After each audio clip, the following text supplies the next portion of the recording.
My polished Oxfords smack on the sleek marble tile. The floors are the only thing that look expensive in the foyer of this building. It's old and dated, just like their business practices. But that's all about to change, now that I'm in charge.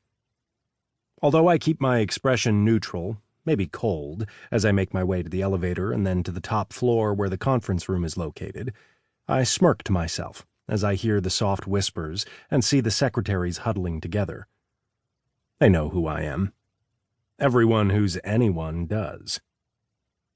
Hell, I've even been called a villain, and I couldn't care less. I pull at the sleeves to my suit and fix my cufflinks before opening the glass door.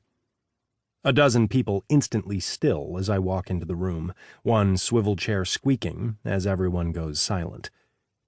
The conference room smells like the lemon polish the cleaners use on the large oval mahogany table. That'll be the first thing to replace.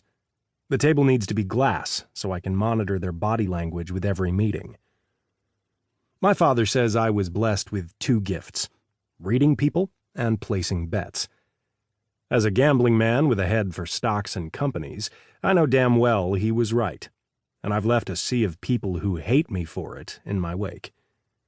I didn't get to where I am by being nice. I'm the boss, the CEO, the owner of whatever I want. And right now, that includes every person in this building. Straightening my tie, I remind myself I'll have to cull the herd sooner rather than later, for the sake of both profits and efficiency. The numbers never lie. People always do, though. "Good afternoon," I say, greeting them as Mr. Holt stands from his spot just to the right of the head of the table, which is empty. No one's seated there, because it's reserved for me. "Mr. Bradford, it's nice to see you again," Jonathan Holt says as he shakes my hand. He's the former owner, and now a wealthy man. A non-disclosure agreement was signed. No one knew I've been the acting CEO for the last quarter.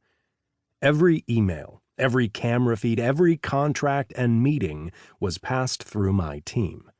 They had a quarter to prove to me this company is worth salvaging. With a tailored gray suit and fresh shave, he's already a lighter, wealthier man than he was when I first met him 6 months ago to negotiate this deal. As my eyes skim across each of the members I've invited for this meeting, half likely to stay, half likely to leave, a gorgeous woman catches my interest. She's in a skin-tight, blood-red dress that matches her perfectly manicured nails. I've seen her wear it before, if I'm not mistaken. Twice, and this makes the third. The third time is the charm. I already know who she is before she dares to stare back at me with an openly hateful look. Suzette Parks. Passionate, dedicated, and hot as hell. I can't help the smirk that slips into place when she meets my gaze directly, daring me to call her out. I've witnessed her lose her patience, all alone in her office, on the brink of losing it. Entertaining isn't enough of a description. She's wound tightly, but not easily shaken. No matter what happens to this company, I'll be damn sure to keep stock of my little vixen. She's the first to back down and break eye contact. At the same time, the door closes behind me, thanks to Mr. Holt, and it signals the beginning of the meeting. My smile widens, and I cover it with my fist, clearing my throat and getting a grip.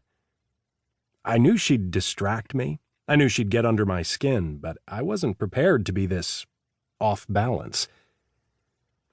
I begin, still standing, and Mr. Holt follows suit.